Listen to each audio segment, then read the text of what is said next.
UPSC రిలేటెడ్గా మనకి civil services examination మే 25న conduct చేశారండి 2025. ఓకే, దాని రిలేటెడ్గా చూసుకుంటే ఎగ్జామినేషన్ పేపర్ ఎలా ఉన్నది అని అంటే, పేపర్ అయితే మనకి మోడరేట్ లెవెల్లో ఉన్నదండి పేపరు.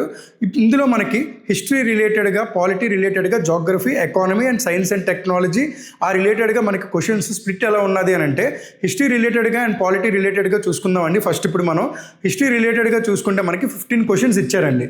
హిస్టరీ నుంచి మనకి టోటల్గా 15 క్వశ్చన్స్ అయితే ఇచ్చారు. టోటల్ నెంబర్ ఆఫ్ క్వశ్చన్స్ 15 ఇచ్చారండి. ఇప్పుడు ఏంటంటే మనం ఇక్కడ ఏదైతే మనం చెప్తున్నామో, ఇప్పుడు మనం ప్రెజెంట్ హిస్టరీ రిలేటెడ్గా క్వశ్చన్స్ కొన్ని ఉన్నాయండి, అవి చూద్దామండి. ఇప్పుడు మనం చూసుకున్నట్టయితే ఫస్ట్ క్వశ్చన్ చూద్దామండి. Sedition has become my religion was the famous statement given by Gandhiji at the time of. అంటే ఈ sedition has become my religion అనే స్టేట్మెంట్ ఉన్నది కదండి, గాంధీజీ గారు ఆ పర్టికులర్ స్టేట్మెంట్ ఏ టైంలో ఇచ్చారని అడుగుతున్నారండి. ఫస్ట్ ఆప్షన్ చూడండి, Champaran Satyagraha. Second option is publicly violating salt light Dandi, attending the second round table conference in London అనే థర్డ్ ఆప్షన్. ఫోర్త్ ఆప్షన్ అయితే the launch of the quit India movement అండి. ఈ పర్టికులర్ స్టేట్మెంట్ ఏదైతే ఉందో ఎప్పుడు ఇచ్చారు అని అంటే, it is publicly violating salt light Dandi. అంటే ఏదైతే మనకి దండి మార్చ్ అనేది కండక్ట్ చేశారో, ఆ దండి మార్చ్ బ్రేక్ చేసిన టైంలో publicly violating the Dandi March అనే టైంలో ఇచ్చారండి ఈ sedition has become a religion అనే స్టేట్మెంట్. ఓకే, నెక్స్ట్ క్వశ్చన్ చూద్దామండి. నెక్స్ట్ క్వశ్చన్ చూసుకుంటే ఇది డైరెక్ట్ క్వశ్చన్ అండి, చాలా ఈజియెస్ట్ క్వశ్చన్ ఇది. The famous female figure and known as dancing girl founded Mohenjo-daro is made up of అని అడుగుతున్నాడు. ఆ పర్టికులర్ ఫిగర్ ఏదైతే ఉందో దేన్ని యూజ్ చేసి ఆ ఫిగర్ మేక్ చేశారని అడుగుతున్నారండి. ఇది చాలా డైరెక్ట్ క్వశ్చన్ అండి, చాలా easy question and the answer is bronze. ఇక్కడ చూసుకున్నట్టయితే మనకి డాన్సింగ్ గర్ల్ ఒకటి చాలా ఇంపార్టెంట్ అండి. నెక్స్ట్ చూసుకున్నట్టయితే మనకి ఇంకోటి ప్రీస్ట్ కింగ్ అండి, ప్రీస్ట్ కింగ్. ఇంకొకటి పశుపతి సీల్. ఈ మూడు కూడా చాలా ఇంపార్టెంట్ అండి. ఇందులో మనకి డాన్సింగ్ గర్ల్ అనేది బ్రాంజ్ మెటీరియల్ అండి. అలాగే ఇక్కడ మనకి priest king and Pashupati seal ఏవైతే ఉన్నాయో ఇక్కడ వాడింది స్టియటైట్ అండి, స్టియటైట్. ఓకే, ఈ పర్టికులర్ క్వశ్చన్కి ఆన్సర్ అయితే బ్రాంజ్ మెటీరియల్ అనేది చాలా డైరెక్ట్ క్వశ్చన్. నెక్స్ట్ క్వశ్చన్ చూద్దామండి. నెక్స్ట్ క్వశ్చన్ చూసుకున్నట్టయితే, who provided legal defence to the people arrested in the aftermath of Chauri Chaura incident. ఈ చౌరీ చౌరా ఇన్సిడెంట్ ఏదైతే మనకి జరిగిందో, ఇది ఎప్పుడు జరిగింది అని అంటే, నాన్ కోఆపరేషన్ మూవ్మెంట్ ఉన్నది కదండి. నాన్ కోఆపరేషన్ మూవ్మెంట్ అనేది మనకి 1920 ఇయర్లో స్టార్ట్ చేశారు. అది స్టార్ట్ చేసి మనకి మహాత్మా గాంధీ గారు స్టార్ట్ చేశారు కదా. తర్వాత ఇన్ ద ఇయర్ 1922 ఈ చౌరీ చౌరా ఇన్సిడెంట్ అనేది జరిగిందండి. చౌరా ఇన్సిడెంట్ అనేది జరిగింది. ఓకే, ఈ పర్టికులర్ మూమెంట్ ఏదైతే ఉన్నది పీస్ఫుల్ ప్రొటెస్ట్ కింద చేశారండి. ఓకే, ఈ 1922లోని ఎప్పుడైతే మనకి బ్రేక్ డౌన్ అయ్యిందో, బ్రిటిష్ పోలీస్ ఎవరైతే ఉన్నారో వాళ్ళని మొత్తం మన పోలీస్ స్టేషన్ అంతటినీ కూడా తగలబెట్టారండి. అప్పుడు ఏంటంటే ఒక 22 మెంబర్స్ చనిపోయారండి. బ్రిటిష్ పోలీస్ వాళ్ళు 22 మెంబర్స్ చనిపోయారు. దీనికి గాను చౌరీ చౌరా ఇన్సిడెంట్లో ఎవరైతే పీపుల్ ఉన్నారో, ఇన్వాల్వ్ అయ్యి ఉన్నారో, దానికి రిలేటెడ్గా లీగల్ డిఫెన్స్ ఎవరు కండక్ట్ చేశారని అడుగుతున్నాను. ఇది కొంచెం ట్రికీ క్వశ్చన్ అండి. ఇక్కడ చూసుకున్నట్టయితే మనకి లీగల్ డిఫెన్స్ ప్రొవైడ్ చేసింది మదన్ మోహన్ మాలవ్య అండ్ కృష్ణకాంత్ అండి. మదన్ మోహన్ మాలవ్య అండ్ కృష్ణకాంత్ ఈ పర్టికులర్ క్వశ్చన్కి ఆన్సర్ అండి. నెక్స్ట్ చూసుకుందాం అండి. నెక్స్ట్ క్వశ్చన్ చూసుకున్నట్టయితే, subsequent to which one of the following events Gandhiji who consistently opposed untouchability and appealed for its eradication from all spheres decided to include the upliftment of Harijans in his political and social programme. అంటే ఈ particular point ఏదైతే ఉందో ఇది మనకి ఏంటి అని అంటే, ఏ pact ద్వారా వచ్చిందని అడుగుతున్నారండి. It comes under the Poona pact. ఈ పూనా ప్యాక్ట్ అనేది ఎవరెవరి మధ్యలో జరిగింది అని అంటే, it was held between 2 famous personalities అండి. ఒకరు గాంధీజీ అండి, ఇంకొక పర్సన్ ఎవరండి, బిఆర్ అంబేద్కర్. ఓకే, ఇది జరగడానికి మెయిన్ బ్యాక్గ్రౌండ్ స్టోరీ ఏంటి అని అంటే, బిఆర్ అంబేద్కర్ గారు ఏంటనంటే ఇక్కడ మనకి కమ్యూనల్ అవార్డు అనే దానికోసం ఈయన యాక్సెప్ట్ చేస్తారండి, కమ్యూనల్ అవార్డు. ఓకే, ఈ అవార్డు యాక్సెప్ట్ చేయడం అంటే ఏంటి అంటే, ఎవరైతే depressed class of the society ఉన్నారో వాళ్ళు సెపరేట్ కమ్యూనిటీ కింద, అంటే ఎవరైతే దళిత్స్ ఉన్నారో వాళ్ళకి సెపరేట్ ఎలక్టరేట్స్ అనేవి కండక్ట్ చేయడానికి ఈయన యాక్సెప్ట్ చేస్తారండి. ఓకే, గాంధీ గారు ఏంటి అని అంటే దాన్ని అపోజ్ చేసి ఈ పర్టికులర్ ప్యాక్ట్ అనేది జరుపుతారండి బిఆర్ అంబేద్కర్ గారితో. అలా ఉండకుండా ఈ పర్టికులర్ ప్యాక్ట్ జరిపిన తర్వాత ఏంటంటే, ఈ ప్యాక్ట్లోని ఈ పర్టికులర్ క్లాస్ దళిత్స్ ఎవరైతే ఉన్నారో, ఈ depressed class of the society ఎవరైతే ఉన్నారో వీళ్ళకి రిజర్వేషన్ సిస్టమ్ కల్పించాలి. At the same time number of seats అనేవి ఎక్కువ ఇవ్వాలి అనేది ఈ ప్యాక్ట్ ద్వారా వాళ్ళు ఒక కంక్లూజన్కి వస్తారండి. అది ఏ ప్యాక్ట్ అండి? పూనా ప్యాక్ట్. ఈ ప్యాక్ట్ ద్వారా మనకి వస్తుందండి. నెక్స్ట్ చూసుకుందాం అండి. నెక్స్ట్ క్వశ్చన్ చూసుకుంటే ఇది చాలా డైరెక్ట్ క్వశ్చన్ అండి, very easiest question. Who among the following was the founder of the self respect movement? ఇది ఏంటి అని అంటే తమిళనాడులో జరిగిందండి. ఈ మూవ్మెంట్ అనేది మనకి తమిళనాడులో జరిగింది. దీనికి హెడ్ ఎవరు అంటే దీనికి ఫౌండర్ ఎవరు అని అడుగుతున్నారు. And the straight answer is Periyar EV Ramaswamy Naicker అండి. ఓకే, నెక్స్ట్ క్వశ్చన్ చూద్దామండి. నెక్స్ట్ క్వశ్చన్ చూసుకున్నట్టయితే ఇప్పుడు చూడండి, consider the following statements about Raja Rammohan Roy అని అంటున్నారండి. రాజా రామ్మోహన్ రాయ్ అనే famous personality, he is the founder of the Brahmo Samaj, Atmiya Sabha అవన్నీ ఉన్నాయి కదండి. Is the founder of the Brahmo Samaj and he is the father of renaissance అండి, father of modern India రెనేసెన్స్. Okay, ఈయన చెప్పిన స్టేట్మెంట్స్ ఇక్కడ మనకి సివిల్స్లో మనకి ఇప్పుడు ఏదైతే ఎగ్జామ్ జరిగిందో దాంట్లో ఏ స్టేట్మెంట్స్ ఇచ్చారంటే, he possessed great love and respect for the traditional philosophical systems of the east. ఇక్కడ ఈస్ట్ అని అంటున్నారని అంటే దాని అర్థం ఏంటంటే ఇండియా గురించి మాట్లాడుతున్నారండి. అదే వెస్టర్న్ అంటే ఇప్పుడు మనకి వెస్టర్న్ కల్చర్ని అడాప్ట్ చేసుకున్నాం అని చెప్తాం కదా, అది వస్తుందండి. He possessed great love and respect for the traditional philosophical systems of the east. ఈ పర్టికులర్ స్టేట్మెంట్ ఏదైతే ఉందో ఇది ట్రూ అండి. ఆయనకి ఒక రెస్పెక్ట్ అండ్ లవ్ అయితే ఉన్నాయి మన ట్రెడిషనల్ వాల్యూస్ అండ్ దీని మీద, ఎందుకంటే దానికోసమే ఆయన మొత్తం అన్ని చదివారండి. నెక్స్ట్ చూసుకున్నట్టయితే సెకండ్ స్టేట్మెంట్ ఏమన్నాడు, he desired his countrymen to accept the rational and scientific approach and the principle of human dignity and social equality of all men and women. ఆయన మెయిన్ పోరాడిందే ఆ పర్టికులర్ పాయింట్ కోసం అండి, అంటే abolition of సతీ అలాంటివన్నీ కూడా ఆయన పోరాడారు కదండి. ఓకే, ఈ పర్టికులర్ స్టేట్మెంట్ కూడా అబ్సల్యూట్లీ కరెక్ట్. అంటే ఈ పర్టికులర్ దానికి ఆన్సర్ ఏంటి అని అంటే బోత్ 1 and 2, బోత్ 1 and 2 ఇది మనకి ఆన్సర్ అవుతుందండి. నెక్స్ట్ క్వశ్చన్ చూద్దామండి. నెక్స్ట్ క్వశ్చన్ చూసుకున్నట్టయితే నెక్స్ట్ క్వశ్చన్ ఏం చెప్తున్నారంటే, consider the following subjects regard to the non cooperation programme. అంటే నాన్ కోఆపరేషన్ మూవ్మెంట్ ఎప్పుడు జరిగిందండి? It was held in the year 1920. దానికి రిలేటెడ్గా స్టేట్మెంట్స్ ఇచ్చాడండి. స్టేట్మెంట్ 1లో ఏం చెప్తున్నాడంటే, నాన్ కోఆపరేషన్ మూవ్మెంట్లో boycott of law courts and foreign cloth. అంటే ఈ పర్టికులర్ బేసిక్ పాయింట్ ఏదైతే ఉందో నాన్ కోఆపరేషన్ అనేది దేనికోసం అండి? For boycotting of the law courts and foreign cloth. అంటే వాళ్ళకి కోఆపరేట్ చేయకుండా ఉండడం కోసమే కదండి ఈ పర్టికులర్ పాయింట్ అనేది. స్టేట్మెంట్ 1 ఏదైతే ఉందో అది అబ్సల్యూట్లీ ట్రూ అండి. నెక్స్ట్ చూసుకుంటే observance of the strict non violence. ఈ నాన్ కోఆపరేషన్ మూవ్మెంట్ ఏదైతే ఉందో వీళ్ళు నాన్ వైలెన్స్ అంటే ఇది స్టార్ట్ చేసింది ఎవరండి? గాంధీ గారు స్టార్ట్ చేశారు. కాబట్టి ఈయనకున్న మెయిన్ ప్రిన్సిపల్ ఏంటి అని అంటే నాన్ వైలెన్స్ మెథడ్లో వెళ్ళాలనేదండి. అంటే ఈ పర్టికులర్ సెకండ్ స్టేట్మెంట్ ఏదైతే ఉందో ఇది కూడా కరెక్టేనండి. నెక్స్ట్ చూసుకున్నట్టయితే retention of titles and honours without using them in public. ఈ పర్టికులర్ స్టేట్మెంట్ ఏదైతే ఉందో గాంధీ గారు కేసరే హింద్ అనే టైటిల్ని వెనక్కి ఇచ్చారండి, అంతే తప్ప మిగిలిన వాళ్ళందరూ కూడా ఇచ్చేసారనే పాయింట్ కాదండి. ఓకే, ఈ పర్టికులర్ స్టేట్మెంట్ ఏదైతే ఉందో ఇది ట్రూ కాదండి. నెక్స్ట్ చూసుకుంటే establishment of panchayats for settling disputes. అంటే ఎప్పుడైతే మనకి నాన్ కోఆపరేషన్ మూవ్మెంట్ జరిగిందో ఇక్కడ ఈ పాయింట్ చూడండి, స్టేట్మెంట్ 1లో boycott of the law courts. అంటే బ్రిటిషర్స్ ఎస్టాబ్లిష్ చేసిన కోర్ట్స్ ఏవైతే ఉన్నాయో అవి బాయ్కాట్ చేసేటప్పుడు మరి విలేజెస్లో వాటిల్లోని పంచాయత్స్ అవన్నీ కూడా ఎస్టాబ్లిష్ చేస్తున్నాయి కదా, అక్కడ డిస్ప్యూట్స్ అన్ని కూడా సెటిల్ చేయగలరు కదండి. సో ఈ పర్టికులర్ స్టేట్మెంట్ ఏదైతే ఉందో ఇది ట్రూ అండి. అంటే ఇందులో ఏమడుగుతున్నాడంటే how many of the above were parts of the non cooperation programme అని అడుగుతున్నాడు. అంటే ఎన్ని ఉన్నాయండి మనకి? It was only 3. Okay, option is C అండి. నెక్స్ట్ చూద్దామండి. నెక్స్ట్ చూసుకున్నట్టయితే ఇది కూడా చాలా easy and very direct question from the modern history. ఇక్కడ from the history point of view, the irrigation device called Araghatta was. అంటే అరగట్ట అనేది ఏంటి? ఆ డివైస్ దేనికి సంబంధించిందని అడుగుతున్నాడండి.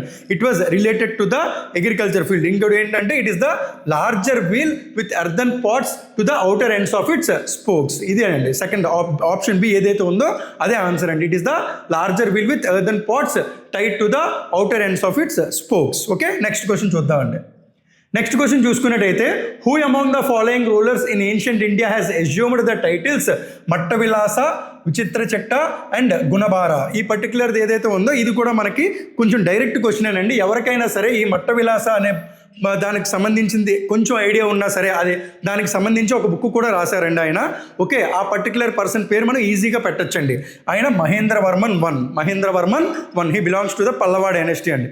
నెక్స్ట్ క్వశ్చన్ చూద్దామండి. నెక్స్ట్ క్వశ్చన్ చూసుకున్నట్టయితే ఫాహిన్. ఇది కూడా చాలా direct and very straight question అండి. Fahien the Chinese pilgrim travel to India during the reign of. అంటే ఆయన ఏ పర్టికులర్ కింగ్ ఉండేటప్పుడు ఇండియా ట్రావెల్ చేశారు అండ్ ఆయన వచ్చారు అని చెప్పేసి అడుగుతున్నారండి. Here the answer is Chandragupta 2. Okay, Gupta పీరియడ్లో వచ్చారండి. చంద్రగుప్త 2 ఉన్న టైంలోని ఈయన వచ్చారు, ఫాహిన్ అనే పర్సన్. ఇది కూడా చాలా డైరెక్ట్ అండ్ స్ట్రైట్ క్వశ్చన్ అండి. నెక్స్ట్ క్వశ్చన్ చూసుకున్నట్టయితే who among the following led a successful military campaign against the kingdom of Sri Vijaya, the powerful maritime state which ruled the Malaya peninsula, Sumatra, Java and the neighbouring islands. అంటే ఏ particular person ఆ military campaign అనేది conduct చేశారని అడుగుతున్నారండి, a king conduct చేశారని అడుగుతున్నారు. ఇందులో ఏంటంటే ఇక్కడ చూసుకున్నట్టయితే ఇది మనకి ఏంటి అంటే సౌత్ ఈస్ట్ ఏషియాలో వస్తాయండి. ఇప్పుడు మనం ఇండోనేషియా ఇలాంటి ఐలాండ్స్ అన్నీ ఉన్నాయి కదండి, దాని రిలేటెడ్ పార్ట్లో చూసుకున్నట్టయితే ఇక్కడ మనకి ఎవరైతే చోళాస్ ఉన్నారో ఇక్కడ ఈ క్వశ్చన్కి ఆన్సర్ మనం ఆ విధంగా పెట్టచ్చండి. చోళాస్ ఎవరైతే ఉన్నారో వాళ్ళే అది కండక్ట్ చేశారండి. Okay, so the answer is Rajendra 1. He belongs to the Chola dynasty. Okay, ఇది కూడా కొంచెం direct question and very easiest question అండి. నెక్స్ట్ క్వశ్చన్ చూసుకుందాం. నెక్స్ట్ క్వశ్చన్ ఏమి ఇచ్చాడండి, నెక్స్ట్ క్వశ్చన్ ఏంటి అని అంటే with reference to the ancient India 600 to 322 BC consider the following అని అంటున్నాడు. అంటే ఇక్కడ మనకి ఏంటి అని అంటే ఒక పర్టికులర్ దాంట్లో టెరిటోరియల్ రీజన్ ఇచ్చారు. ఇవన్నీ కూడా ఏమని అంటామండి, these all are considered as the Mahajanapadas. These all are considered as Mahajanapadas. ఇప్పుడు మనం 16 మహాజానపదాస్ ఉన్నాయి కదండి, ఆ 16 మహాజానపదాస్లో ఇవి ఇచ్చాడండి. ఇక్కడ ఏమి ఇచ్చాడు, reverse flowing in the reason, అంటే జాగ్రఫీ మిక్స్ చేశాడండి. హిస్టరీలో జాగ్రఫీ మిక్స్ చేశాడు. అస్మాక అనే దానికి గోదావరి ఇచ్చాడు, కంబోజా విపాస్ అని ఇచ్చారండి, అవంతి అంటే మహానది అని ఇచ్చారు, కోశల అంటే సర్యూ అని ఇచ్చారండి. ఓకే, ఇందులో ఏది how many of the pairs given above are correctly matched అని అంటున్నాడు. ఓకే, ఈ అస్మాక అనేది ఏంటి అని అంటే మనం కనుక మహాజానపదాస్ చూసుకున్నట్టయితే మ్యాప్ పాయింటింగ్లోని ఇది మనకి డెక్కన్ రీజియన్లో ఉంటుందండి, డెక్కన్ రీజియన్లో. సో ఇప్పుడు మనం ఏమని చెప్పొచ్చు, ఈ గోదావరి రివర్ కూడా మనకి డెక్కన్ రీజియన్లో ఉన్నది కాబట్టి ఈ పర్టికులర్ స్టేట్మెంట్ 1 ఏదైతే ఉందో ఇది అబ్సల్యూట్లీ ట్రూ అండి.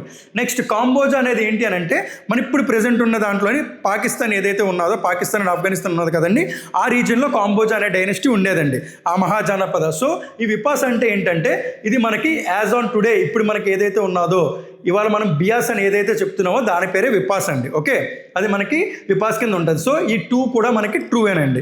నెక్స్ట్ చూసుకున్నట్టయితే అవంతి ఏదైతే ఉన్నదో ఇక్కడ ఇది ఏమని ఇచ్చాడండి, ఇది మహానది అని ఇచ్చాడు. సో ఇది ఫాల్స్ అండి. ఎందుకంటే మహానది అనేది మనకి ఎక్కడ ఉన్నది, it is present in the ఒడిస్సాలో ఉన్నదండి. బట్ అవంతి ఏదైతే ఉన్నదో ఇట్ ఈస్ నాట్. ఈ 2 కూడా కరెక్ట్ మ్యాచ్ కాదండి. కోసల అనేది సరయూ రివర్ దగ్గర ఉన్నదండి. సో 1, 2 and 4 ఈ 3 కూడా కరెక్ట్ అండి. ఇప్పుడు ఏమని అడుగుతున్నాడు, how many of the pairs given above are correctly matched అంటే ఓన్లీ 3 అండి. Only 3 pairs are correctly matched. Okay, next question చూద్దామండి. నెక్స్ట్ క్వశ్చన్లోని the first Gandharva Mahavidyalaya a music training school was set up in 1901 by Vishnu Digambar Paluskar in అంటే ఎక్కడ పెట్టారో అని అడుగుతున్నారండి. ఇది మాత్రం ఏంటి అని అంటే ఇది కొంచెం టఫెస్ట్ క్వశ్చన్ అండి. ఒకవేళ ఈ క్వశ్చన్ కనుక ఎవరికైనా తెలియకపోతే వాళ్ళు ఈ క్వశ్చన్ పెట్టేస్తే బెస్ట్ అండి. ఎందుకనంటే మనం ఏదో ఒక ఆన్సర్ పెట్టేస్తే ఖచ్చితంగా తప్పు అవుతుందండి. ఇలాంటి క్వశ్చన్స్ ఏంటంటే అలాంటి ఇప్పుడు మనం చూసుకున్నట్టయితే ఇప్పటి వరకు ఏదైతే మనం హిస్టరీ చూసుకున్నామో క్వశ్చన్స్ అన్నీ కూడా కొన్ని డైరెక్ట్గా ఉన్నాయండి. క్వశ్చన్స్ అన్నీ కూడా మనం మ్యాక్సిమం పెట్టగలిగేలాగా ఉన్నాయి. ఈ పర్టికులర్ క్వశ్చన్కి మనకి ఆన్సర్ ఏంటి అంటే లాహోర్ అండి, లాహోర్.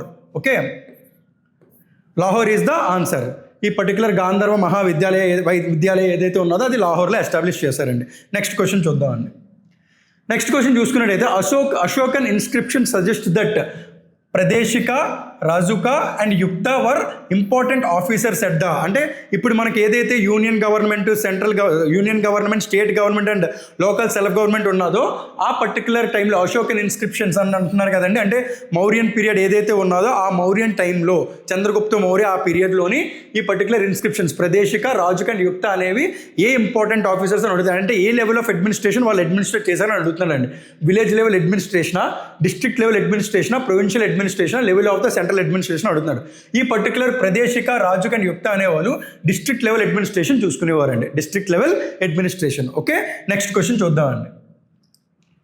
నెక్స్ట్ క్వశ్చన్ చూసుకున్నట్టయితే this is also related to the non cooperation movement. అంటే ఇందాక మనం చూసుకున్నట్టయితే నాన్ కోఆపరేషన్ మూవ్మెంట్ రిలేటెడ్గా ఒక క్వశ్చన్ ఆల్రెడీ మనం చూసాం.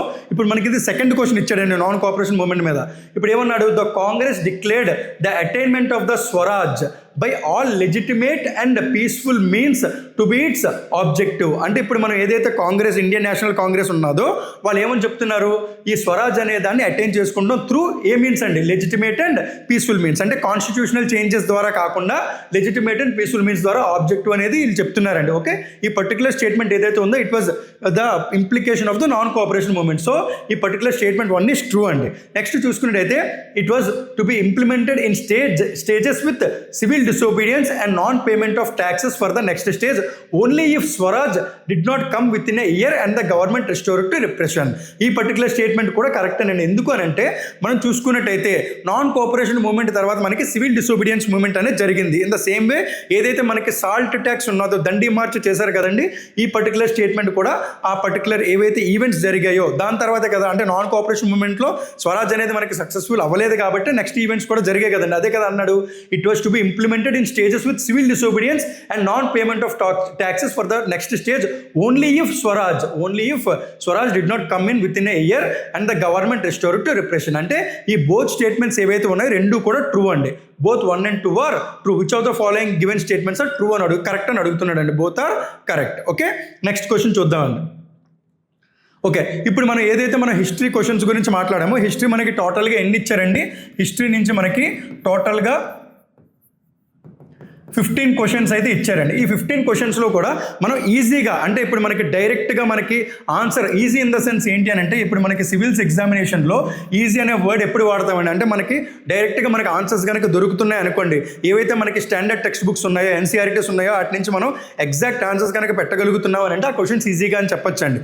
ఇలా చూసుకుంటే మనకి ఒక 10 క్వశ్చన్స్ వరకు మనకి కొన్ని ఈజీగానే ఉన్నాయండి, అంటే డైరెక్ట్గా మనకి ఆన్సర్ అనేది పెట్టగలిగేలాగా ఉన్నాయి. ఇప్పుడు అలాగే మనకి ఏవైతే ఒక 2 to 3 క్వశ్చన్స్ ఉన్నాయో, ఈ 3 క్వశ్చన్స్ మనకి కొంచెం టఫ్ క్వశ్చన్స్ ఇచ్చారండి. ఓకే, అలాగే ఒక 1 or 2 క్వశ్చన్స్ ఏవైతే ఉన్నాయి ఇవి మనకి మోడరేట్ లెవెల్లో ఉన్నాయి. అంటే యావరేజ్గా మనం చూసుకున్నా సరే, ఎవరైనా సరే సివిల్ సర్వీసెస్ ఎగ్జామినేషన్ మొన్న అటెంప్ట్ చేసి ఉంటే వాళ్ళు ఈజీగా హిస్టరీ నుంచి ఏంటి అని అంటే ఒక 10 to 12 క్వశ్చన్స్ అయితే ఎగ్జాక్ట్గా వాళ్ళు పెట్టే అవకాశం అయితే ఉన్నదండి. ఒక 10 to 12 క్వశ్చన్స్, అంటే ఒక 2 to 3 క్వశ్చన్స్ ఏవైతే ఉన్నాయో ఆ క్వశ్చన్స్ వాళ్ళు లీవ్ చేసేసిన ప్రాబ్లం లేదండి. అంటే ఇప్పుడు మనకి ఇలా చూసుకుంటే మనకి ఒక్కొక్క క్వశ్చన్కి మనకి ఎన్ని మార్క్స్ అండి? 2 మార్క్స్ కాబట్టి అంటే వీళ్ళకి 24 మార్క్స్ అనేవి ఈజీగా రావచ్చండి. 24 మార్క్స్. ఓకే, అంటే ఇప్పుడు మనకి హిస్టరీ టాపిక్ ఏదైతే ఉందో దాని నుంచి ఈ పర్టికులర్ టాపిక్ నుంచి మనకి ఈజీగా ఒక 20 to 24 మార్క్స్ అనేవి ఈజీగా తెచ్చుకోవచ్చండి. హిస్టరీ అనేది చాలా ఈజీగా ఇచ్చిన కాన్సెప్ట్ అని చెప్పుకోవచ్చండి మొన్న జరిగిన ఎగ్జామ్లో. నెక్స్ట్ మనం పాలిటీ గురించి డిస్కస్ చేద్దామండి. ఓకే అండి, ఇప్పుడు పాలిటీలో ఒక క్వశ్చన్ చూద్దామండి. ఫస్ట్ క్వశ్చన్ ఏమి ఇచ్చారో చూద్దాం. Consider the following statements with regard to the pardoning power of the president of India. ఇక్కడ మనకి ఏమడుగుతున్నాడండి? He is telling about the pardoning power of the president of India. ఈ పార్డనింగ్ పవర్ అనేది మనకి ఆర్టికల్ నెంబర్ 72లో మెన్షన్ చేసి ఉంటుందండి. Okay, ఇందులో statement 1 చూడండి. The exercise of this power by the president can be subjected to limited judicial review. ఇక్కడ ఈ point ఏదైతే ఉందో లిమిటెడ్ జుడిషియల్ రివ్యూ అనేది చాలా చాలా ఇంపార్టెంట్ అండి. ఎందుకు అని అంటే ఇక్కడ మనకి ప్రెసిడెంట్ ఆఫ్ ఇండియా ఎవరైతే ఉన్నారో ఆ పర్సన్ ఒకళ్ళు పార్డన్ కనుక ఇవ్వాలి అని అనుకుంటే, ఒకళ్ళు ఎవరైనా ఒక ప్రిజన్లో ఉన్న ఒక పర్సన్కి ఇవ్వాలి అని అనుకుంటే పార్డనింగ్ పవర్స్లో ఇందులోని జుడిషియల్ రివ్యూ ఏదైతే ఉందో సుప్రీంకోర్టుకి అల్టిమేట్ అథారిటీ అయితే ఉండదండి. అంటే కంపల్సరీగా మళ్ళీ సుప్రీంకోర్టు రివ్యూ చేసే అధికారం ఉండదు. ఓన్లీ ఇన్ సమ్ కేసెస్ మాత్రమే ఉంటుందండి. దాన్ని మనం లిమిటెడ్ జుడిషియల్ రివ్యూ అని అంటామండి. ఓకే, సో ఈ పర్టికులర్లో లిమిటెడ్ ఉన్నది కాబట్టి ఇది కరెక్ట్ అండి. ఓకే, నెక్స్ట్ చూసుకున్నట్టయితే the president can exercise this power without the advice of the central government అని అన్నాడు కదండి. ఇక్కడ వితౌట్ అని ఉన్నది చూడండి, ఇది మనకి కీవర్డ్ అండి. ఇది ఏంటంటే the president can exercise this power with the advice of the central government అంటే కరెక్ట్ అండి. ఓకే, ఇప్పుడు చూసుకుంటే ఇక్కడ మనకి ఆన్సర్ ఏమవుతుందండి? ఇందులో మనకి ఆన్సర్ చూసుకుంటే ఓన్లీ 1 ఈజ్ ట్రూ అండి. నెక్స్ట్ క్వశ్చన్ చూద్దామండి. ఓకే, నెక్స్ట్ క్వశ్చన్ చూద్దామండి. Consider the following statements. First statement, second statement and third statement, 3 statements ఇచ్చారండి. ఈ పర్టికులర్ క్వశ్చన్ ఏదైతే ఉందో it is telling about the speaker. అంటే మన ఇండియాలో స్పీకర్ పోస్ట్ ఉంటుంది కదండి, దాని రిలేటెడ్గా వచ్చిన క్వశ్చన్ అండి. ఓకే, ఇప్పుడు మనం చూసుకున్నట్టయితే ఫస్ట్ స్టేట్మెంట్లో ఏమన్నాడు? On the dissolution of the house of the people, అంటే on the dissolution of the Lok Sabha the speaker shall not vacate his or her office until immediately before the first meeting of the house of the people after the dissolution. అంటే ఇప్పుడు ఈ speaker post ఏదైతే ఉంది ఇది మనకి permanent post కదండి. So ఎప్పుడైనా house కనుక డిజాల్వ్ అయిపోయినట్టయితే ఈయన కూడా ఆ పర్టికులర్ హౌస్లో నుంచి వెళ్ళిపోరా అని అంటున్నారండి. ఈ పాయింట్లో ఏమి ఇచ్చారు? On the dissolution of the house of the people the speaker shall not vacate అంటున్నారండి. అంటే ఇట్ ఈస్ అబ్సల్యూట్లీ కరెక్ట్. అంటే వెళ్ళిపోరండి. అంటే హౌస్ డిజాల్వ్ అయినంత మాత్రాన స్పీకర్ పోస్ట్లో నుంచి ఆ పర్సన్ వెళ్ళిపోవాలని కాదండి. Okay, until immediately before the first meeting of the house of the people after the dissolution. అంటే మళ్ళీ నెక్స్ట్ ఎప్పుడైతే సెషన్ కండక్ట్ చేస్తారో ఆ పర్టికులర్ సెషన్ వరకు కూడా ఆయన స్పీకర్ కింద కంటిన్యూ అవ్వచ్చండి. అంటే ఈ పర్టికులర్ స్టేట్మెంట్ 1 ఏదైతే ఉందో ఇట్ ఈస్ అబ్సల్యూట్లీ ట్రూ అండి. నెక్స్ట్ చూసుకున్నట్టయితే according to the provisions of the constitution of India A member of the house of the people on being elected as the speaker shall resign from his or her political party immediately అన్నాడండి. ఇది false అండి. అంటే మన ఇండియాలోని ఈ particular provision అయితే లేదండి. Okay, మన ఇండియాలో ఏంటనంటే ఎవరైనా సరే స్పీకర్ కింద ఎలక్ట్ అయ్యి అపాయింట్ అయ్యారు అని అంటే ఆ పర్టికులర్ పర్సన్ ఆ పొలిటికల్ పార్టీ నుంచి ఏ పొలిటికల్ పార్టీ నుంచి అయితే ఆయన మెంబర్ ఆఫ్ పార్లమెంట్ కింద వెళ్ళారో ఆ పొలిటికల్ పార్టీకి రిజైన్ చేయాల్సిన అవసరం అయితే లేదండి. ఇది ఫాల్స్ అండి. ఓకే, నెక్స్ట్ స్టేట్మెంట్ చూద్దామండి.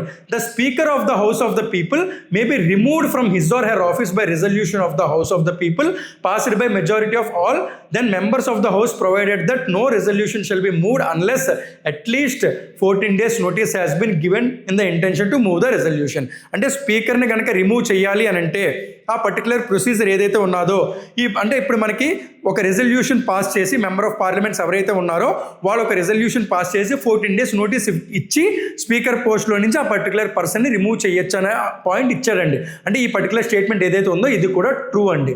ఓకే, అంటే ఈ పర్టికులర్ దానికి ఆన్సర్ ఏంటి అని అంటే only statement 1 and statement 3 are true. ఏమడుగుతున్నాడు? Which of the statements given above are correct అని అంటున్నాడండి. Option C is the answer అండి. ఓకే, నెక్స్ట్ క్వశ్చన్ చూద్దామండి.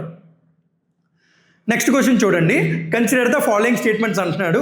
స్టేట్మెంట్ 1లోని in India state governments have no power for making rules for grant of concessions in respect of the minor minerals. అంటే minor minerals రిలేటెడ్గా question ఇచ్చాడండి మనకి. Okay, MMDR act అని ఉంటుందండి. Okay, ఆ MMDR act రిలేటెడ్గా ఈ క్వశ్చన్ మనం ఈజీగా చెప్పొచ్చండి. In India state governments have no power for making rules for grant of concessions. ఇక్కడ నో పవర్ ఉన్నన్నారు కదండి, ఇదే మనకి కీవర్డ్ అండి.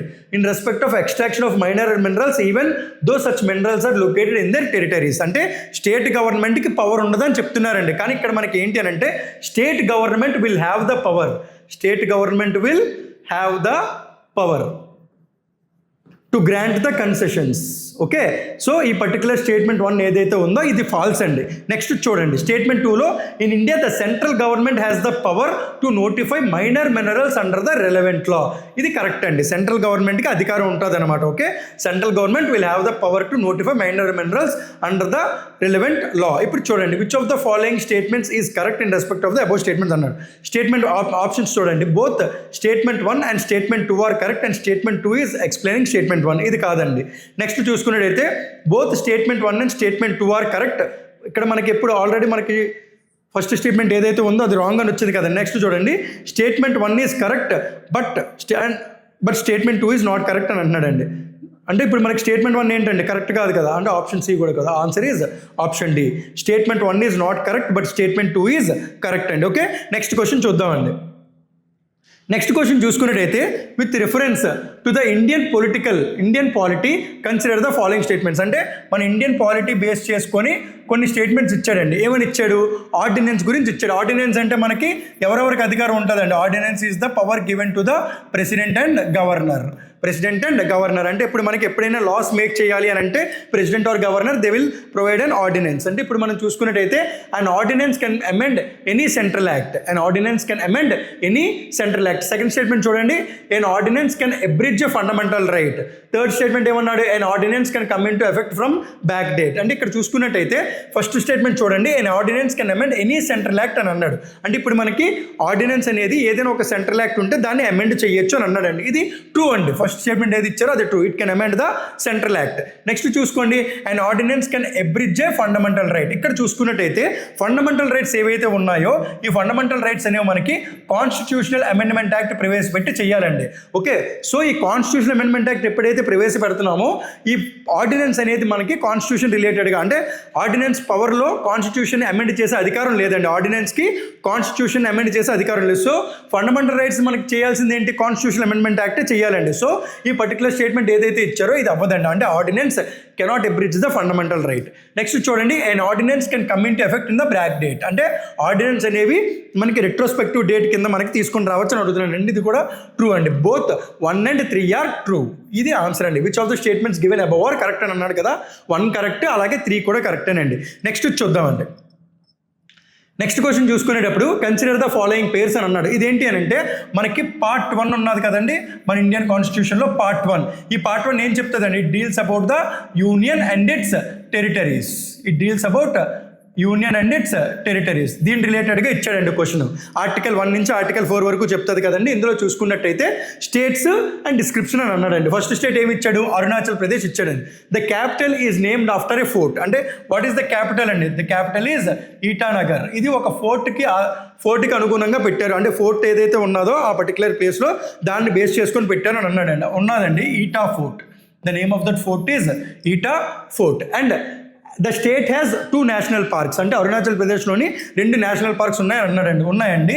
ఒక నేషనల్ పార్క్ ఏంటంటే నామ్దఫా నేషనల్ పార్క్ ఒకటి, అలాగే మౌలింగ్ నేషనల్ పార్క్ ఒకటి అండి. Mouling national park. ఓకే, ఈ 2 నేషనల్ పార్క్స్ ఏవైతే ఉన్నాయో అవి మనకి అరుణాచల్ ప్రదేశ్లో ఉన్నాయి. సో ఈ పర్టికులర్ స్టేట్మెంట్ 1 ఏదైతే ఉందో అది అబ్సల్యూట్లీ కరెక్ట్ అండి, మ్యాచ్ అవుతున్నది. నెక్స్ట్ నాగాలాండ్ చూసుకోండి.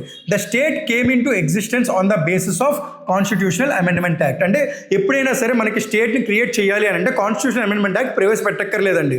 సో ఆర్టికల్ 2 and 3 ప్రకారం మనం స్టేట్స్ అనేవి ఫామ్ చేయొచ్చు. ఇక్కడ చూసుకుంటే ఏమని ఇచ్చాడు?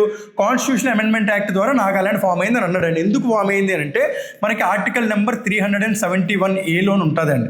అకార్డింగ్ టు ఆర్టికల్ 371A ప్రకారం నాగాలాండ్ని స్టేట్ కింద అమెండ్ చేశారండి. సో ఈ ఆర్టికల్ బేస్ చేసుకొని చేశారు కాబట్టి నాగాలాండ్ అనే స్టేట్ ఫామ్ అవ్వడానికి కాన్స్టిట్యూషన్ అమెండ్మెంట్ యాక్ట్ ప్రవేశపెట్టారండి. సో ఈ స్టేట్మెంట్ 2 ఏదైతే ఉందో ఇది కూడా కరెక్టేనండి. నెక్స్ట్ చూడండి, త్రిపుర ఇచ్చాడు. Initially it is a part C state. అంటే కరెక్ట్ అండి. ఈ స్టేట్మెంట్ ఏదైతే స్టార్టింగ్ ఇచ్చారో పార్ట్ సి స్టేట్ కింద ఉన్నది అది త్రిపుర అనేది. It became a centrally administrate territory. Okay, ఇది కూడా కరెక్ట్ అండి, సెంట్రల్ అడ్మినిస్ట్రేట్ టెరిటరీ అయ్యింది. Next with the reorganisation of the states in 1956. అంటే మనకి 1956లోని రీఆర్గనైజేషన్ ఆఫ్ ద స్టేట్స్ జరిగాయి కదండి. ఆన్ November 1, 1956 ప్రకారం మన ఇండియాలోని టోటల్గా 14 స్టేట్స్ ఉన్నాయి కదండి. 14 స్టేట్స్ అండ్ 6 యూనియన్ టెరిటరీస్ కింద ఫామ్ చేశారు కదా.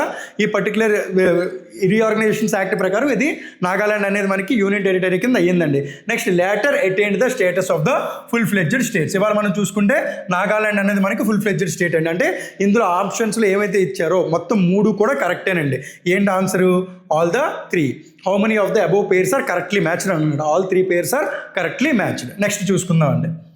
నెక్స్ట్ క్వశ్చన్ చూసుకుంటే with reference to the India consider the following అని అన్నాడు. ఏమిచ్చాడు? Inter state council, the national security council, zonal councils. Questions చూడండి ఇప్పుడు.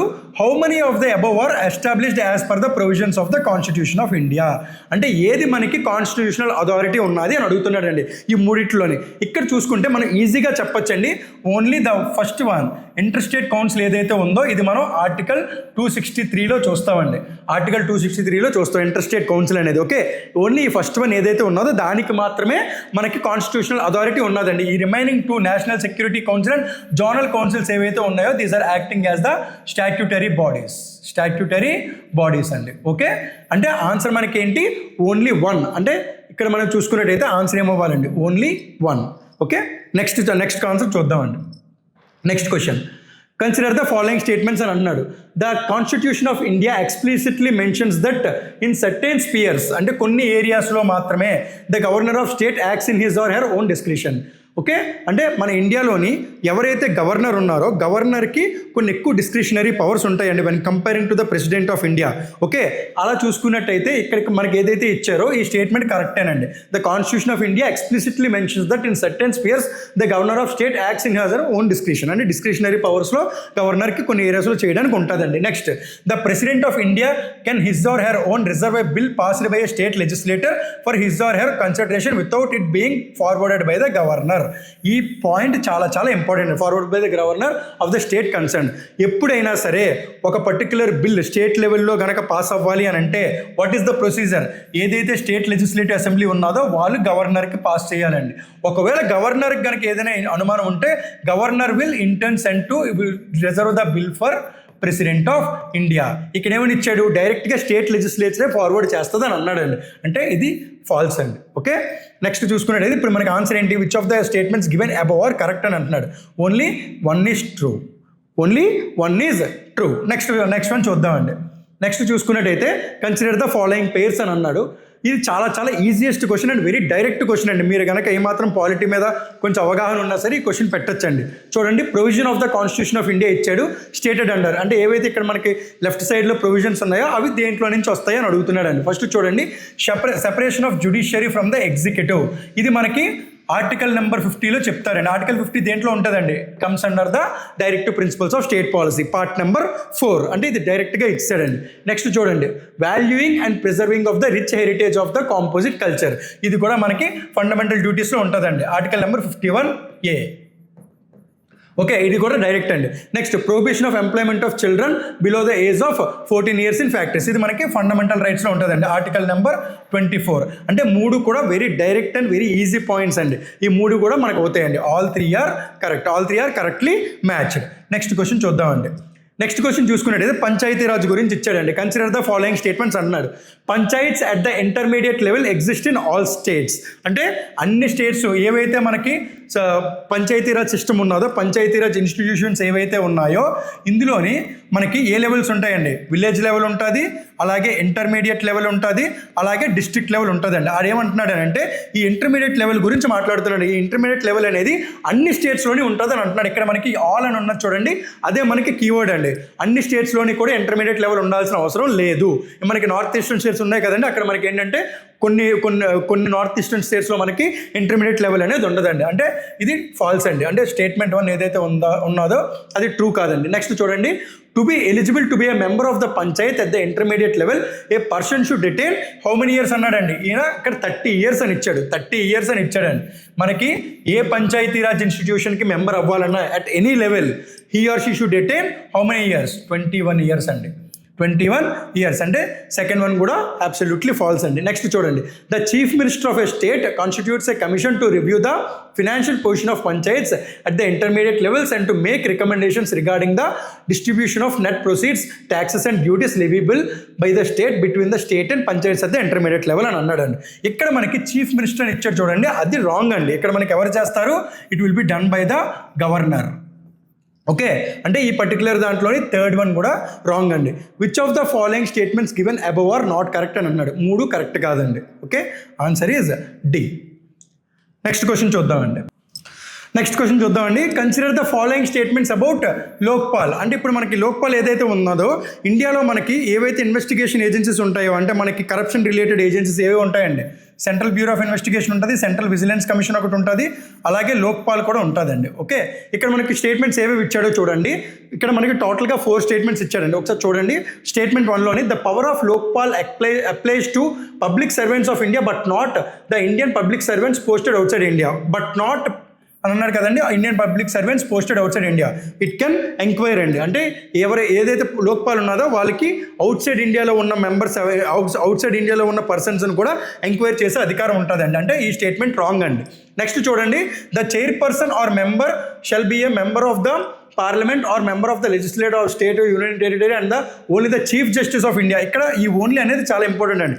Only the chief justice of India whether incumbent or retired has been its chairperson అని అన్నాడు. అంటే the chairperson or member ఎవరైతే ఉంటారో వాళ్ళు చీఫ్ జస్టిస్ ఆఫ్ ఇండియా మాత్రమే అయి ఉంటారు అని అంటున్నాడండి. కానీ ఇక్కడ ఏంటి అంటే మనకి ఎవరైనా సరే సుప్రీంకోర్టు జడ్జి కానీ ఆర్ రిటైర్డ్ సుప్రీంకోర్టు జడ్జి కానీ కూడా దీనికి చైర్పర్సన్ కింద ఉండొచ్చండి. సో ఈ పర్టికులర్ స్టేట్మెంట్ 2 ఏదైతే ఉన్నదో అది కూడా ఫాల్సేనండి. నెక్స్ట్ చూడండి, the chairperson or member shall not be a person of less than 45 years of age అని అన్నాడు. అంటే ఇక్కడ మనకి నెక్స్ట్ ఇది ఇంకా చదవక్కర్లేదు. ఎందుకనంటే ఈ 45 years అనేది మనకి ఎక్కడ కూడా మెన్షన్ చేసి లేదండి. ఓకే, ఏజ్ లిమిట్ అనేది ఎక్కడ మెన్షన్ చేసి లేదు. So 1 is false, 2 is false, అలాగే 3 కూడా రాంగేనండి. స్టేట్మెంట్ అనేది రాంగే. నెక్స్ట్ చూడండి, Lokpal cannot enquire into allegations of the corruption against sitting prime minister of India అని అన్నాడండి. ఓకే, ఇక్కడ చూసుకున్నట్టయితే Lokpal can enquire. Okay, Lokpal అనేది ఎప్పుడు ఎంక్వైరీ చేయలేదు అని అంటే ఏవైనా సరే ఫారెన్ అఫైర్స్ కానీ ఏవైనా ఇంటర్నల్ మ్యాటర్స్ ఉన్నాయి అని అంటే ఆ సిచ్యువేషన్స్లో మాత్రమే లోక్పాల్ ఎంక్వైరీ చేయలేదండి. So Lokpal can enquire. అంటే ఈ స్టేట్మెంట్ 4 ఏదైతే ఉన్నదో అది కూడా ఫాల్సేనండి. ఇక్కడ ఏమంటున్నాడు, which of the above statements given above are correct అని అన్నాడు. None of the above statements is correct. Option is D. Next question చూద్దామండి. నెక్స్ట్ క్వశ్చన్ చూసుకున్నట్టయితే కన్సిడర్ ద ఫాలోయింగ్ స్టేట్మెంట్స్ అని అన్నాడు. With reference to the constitution of India in area in a state is declared as the schedule area. ఈ scheduled areas అనేవి మనకి ఎందులో ఉంటుందండి? Comes under the schedule 5. Schedule 5లోని schedule 6లోని కూడా schedule areas and tribal areas గురించి మాట్లాడతారు కదండి. షెడ్యూల్ ఏరియాస్ అయితే షెడ్యూల్ 5లో చెప్తారండి. ఇందులో టోటల్గా మనకి ఎన్ని మొత్తం స్టేట్స్లో ఉంటాయండి. It is talking about the 12 states of India. ఇందులో చూసుకుంటే స్టేట్మెంట్ 1లో ఏమి ఇచ్చాడండి, the state government loses it's executive power in such areas and local body assumes total administration. అంటే ఇక్కడ ఈ స్టేట్ గవర్నమెంట్కి అధికారం ఉండదు. అంటే ఏవైతే షెడ్యూల్స్ ఏరియాస్ అని చెప్తున్నారో అందులోని స్టేట్ గవర్నమెంట్కి ఎలాంటి అధికారం ఉండదు అని అన్నారండి. ఏవైతే లోకల్ అథారిటీస్ ఉన్నాయో వాళ్ళకి మాత్రమే అధికారం ఉంటుందని అన్నాడంటే ఈ పర్టికులర్ స్టేట్మెంట్ ఏదైతే ఉందో ఇది అబ్సల్యూట్లీ ట్రూ అండి. నెక్స్ట్ చూసుకుంటే the union government can take over the total administration of such areas under certain circumstances on the recommendations of the governor. ఇది కూడా ట్రూ అండి. Both 1 and 2 are true. Schedule areas అనో మనకి ఏ షెడ్యూల్లో ఉన్నది, it deals under the schedule 5. Okay, next అండి, next question చూద్దామండి. With reference to India consider the following pairs. అంటే ఇక్కడ మనకి కొన్ని ఆర్గనైజేషన్స్ ఇచ్చాడు. ఆ ఆర్గనైజేషన్స్ అనేవి ఏ మినిస్ట్రీస్ అండర్లో వస్తాయని అడుగుతున్నాడు. ఇది కూడా కొంచెం direct and very easy question కింద చెప్పుకోవచ్చు అండి. ఫస్ట్ ఆర్గనైజేషన్ ఏమి ఇచ్చాడు, ద నేషనల్ ఆటోమోటివ్ బోర్డ్. ఈ నేషనల్ ఆటోమోటివ్ బోర్డుకి ఏ మ్యాచింగ్ ఇచ్చాడండి, ministry of commerce and industry అన్నాడు. లేదండి, ఈ పర్టికులర్ నేషనల్ ఆటోమోటివ్ బోర్డు ఏదైతే ఉందో it comes under this ministry అండి, ministry of heavy industries and public enterprises కింద వస్తుందండి. Okay, the coir board, the coir board ఏదైతే ఉన్నదో ఇది మినిస్ట్రీ ఆఫ్ హెవీ ఇండస్ట్రీస్ అని ఇచ్చాడండి. No, it comes under the MSME అండి, మైక్రో స్మాల్ మీడియం ఎంటర్ప్రైజెస్ మినిస్ట్రీలోకి వస్తుందండి. ఇక్కడ చూసుకున్నట్టయితే the national centre for trade and information, it comes under the commerce and industry ministry అండి. అంటే ఇది కూడా ఫాల్సేనండి. అంటే ఇక్కడ ఏవైతే మ్యాచింగ్ ఇచ్చారో ఏది కూడా కరెక్ట్ కాదండి. How many of the above pairs are correctly matched అని అన్నాడు. ఆన్సర్ ఏంటండి, none of them are correctly matched. Next చూద్దామండి.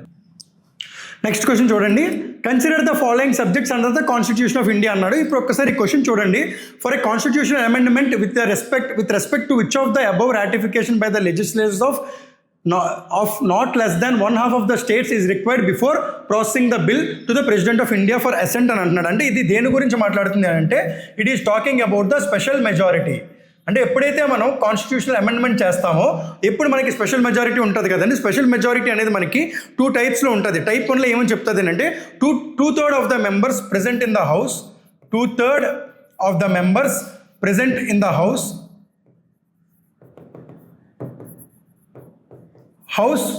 Plus voting. ఓకే, ఇది ఒక టైప్ చెప్తుందండి. ఇంకొక టైప్లో ఏంటి అని అంటే సేమ్ ఇలాగే 2/3 of the members present in the house plus voting plus ఇంకొక ఎడిషనల్ పాయింట్ ఏముంటుంది, half of the state legislative assemblies ఏవైతే ఉంటాయో వాళ్ళు కూడా దాన్ని రాటిఫై చేయాలనే పాయింట్ ఉంటుందండి. ఇది మనకి సెకండ్ టైప్ కింద చెప్పుకోవచ్చు. ఇప్పుడు మనకి క్వశ్చన్లు ఏం అడుగుతున్నాడంటే ఈ పర్టికులర్ క్వశ్చన్లో అడుగుతున్నది ఏంటి అని అంటే ఈ సెకండ్ టైప్ గురించి అడుగుతున్నారండి. ఈ సెకండ్ టైప్ గురించి ఎప్పుడైతే అడిగారో అప్పుడు మనం దేని గురించి డిస్కస్ చేయాలండి, it tells about the only federal issues dealing. ఎప్పుడైతే మనకి ఫెడరల్ ఇష్యూస్ మ్యాటర్లోకి వస్తాయో అప్పుడు మాత్రమే మనకి సెకండ్ టైప్ వస్తుంది. అంటే 2/3 of the members present in the house plus voting అవ్వాలి. At the same time half of the state legislative assemblies ఏవైతే ఉన్నాయో వాళ్ళు కూడా రాటిఫై చేయాలండి. ఇప్పుడు only in the case of federal ఇష్యూస్లో మాత్రమే అలాంటివి చేయాలండి. ఇక్కడ చూసుకున్నట్టయితే స్టేట్మెంట్ 1లో ఏమి ఇచ్చాడండి, list 1 union list in the 7th schedule అని అన్నాడు. ఏదైతే మనకి యూనియన్ లిస్ట్ ఉన్నదో 7th schedule ఏంటండి, it deals about the federal issues. So ఈ పర్టికులర్ స్టేట్మెంట్ 1 ఏదైతే ఉన్నదో అందులో ట్రూ అండి. అంటే దానికి మనకి టైప్ 2లోనే కావాలండి. అంటే మెజారిటీ అనేది టైప్ 2 మెజారిటీలోనే స్పెషల్ మెజారిటీ కావాలి. నెక్స్ట్ చూసుకుంటే extent of the executive power of the state. అంటే ఎప్పుడైతే మనకి స్టేట్ ఇన్వాల్వ్ అయ్యిందో సేమ్ ఇది కూడా మనకి ఏమవుతుందండి, it is also considered as the federal issue. అంటే ఈ రెండు స్టేట్మెంట్స్కి కూడా మనకి స్పెషల్ మెజారిటీ అనేది ఈ సెకండ్ టైప్లో కావాలండి. నెక్స్ట్ చూసుకున్నట్టయితే conditions of the governor office. ఇదేంటి, it is considered as the unitary future. It is considered as the unitary future. అంటే థర్డ్ దానికి మనకు అవసరం లేదండి. అంటే ఓన్లీ 1 and 2కి మాత్రమే కావాలి. అంటే ఆన్సర్ ఏంటండి, answer is 1 and 2 only. Next question చూడండి, with reference to the Indian polity consider the following statements అని అన్నాడండి. దేనికోసం ఇచ్చాడంటే గవర్నర్ గురించి ఇచ్చారండి. గవర్నర్ గురించి ఇప్పుడు మనకి రీసెంట్గా గవర్నర్ టాపిక్ అనేది మనకి న్యూస్లో ఉన్నది కాబట్టి ఈ పర్టికులర్ క్వశ్చన్ అనేది ఇచ్చారండి. గవర్నర్ మీద మనకి మీరు బాగా చూసుకున్నట్టయితే ఒక 2 questions వరకు అడిగారండి. అంటే ఏవైతే మనకి కరెంట్ అఫైర్స్ రిలేటెడ్గా న్యూస్లో ఉన్నాయో అలాంటి క్వశ్చన్స్ అడిగే అవకాశం ఎక్కువ ఉంటుందండి. అది ఏ టాపిక్ రిలేటెడ్గా అయినా సరే, whether it is polity or history or geography economy, ఏ టాపిక్ రిలేటెడ్గా అయినా సరే కరెంట్ అఫైర్స్ కనుక మిక్స్ అయ్యింది అని అంటే ఆ క్వశ్చన్ అడిగే అవకాశం యూపీఎస్సీలో చాలా ఎక్కువ ఉంటుందండి. సో మీరు కరెంట్ అఫైర్స్ మీద కూడా ఎక్కువ దృష్టి పెట్టాలండి. ఇప్పుడు చూసుకుందాం అండి, క్వశ్చన్లు ఏమన్నాడంటే with reference to the Indian polity consider the following statements అని అన్నాడు. ఏమని అన్నాడు, the governor of a state is not answerable to any court. Governor ఎవరైతే ఉన్నారో ఇది మనకి ఎక్కడ ఉంటుందండి, it comes under the parliamentary privileges. Parliamentary privileges. ఈ పార్లమెంటరీ ప్రివిలేజెస్ ఏవైతే ఉన్నాయో ఇది మనకి ఆర్టికల్ నెంబర్ 105లో చెప్తారండి. ఆర్టికల్ నెంబర్ 105 అందులో ఏమని ఉంటుంది అంటే దాన్ని రిలేటెడ్గా చూసుకుంటే ఇక్కడ మనకి ప్రివిలేజెస్లో ఈ పర్టికులర్ అది కనుక మనకు బాగా గుర్తుంటే ఈ పర్టికులర్ క్వశ్చన్ మనం ఈజీగా ఆన్సర్ చేయొచ్చండి. ఇప్పుడు చూసుకుంటే the governor of a state is not answerable to any court for the exercise and performance of the powers and duties of his or her office. It is absolutely correct అండి. అంటే governor is not answerable to any one for performing his duties. అంటే కోర్టుకి answer చేయాల్సిన అవసరం లేదండి. Next చూడండి, no criminal proceeding shall be instituted or continued against the governor during his or her term of office. అంటే criminal proceedings అనేవి ఆ particular person governor మీద ఉండకూడదనే చెప్తున్నారండి. అంటే ఇది కూడా absolutely true.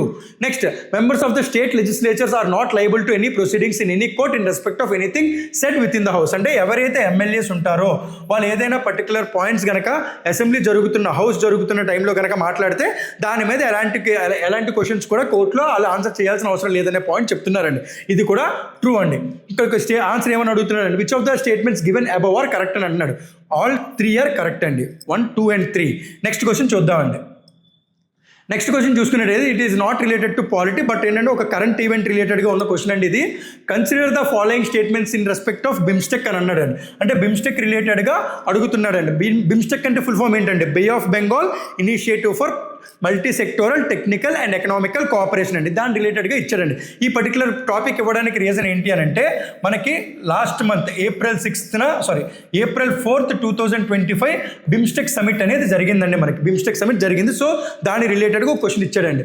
It is a regional organisation consisting of 7 member states till January 2025 అని అన్నాడండి. అంటే ఈ స్టేట్మెంట్ ఏదైతే ఇచ్చాడో అది కరెక్టేనండి.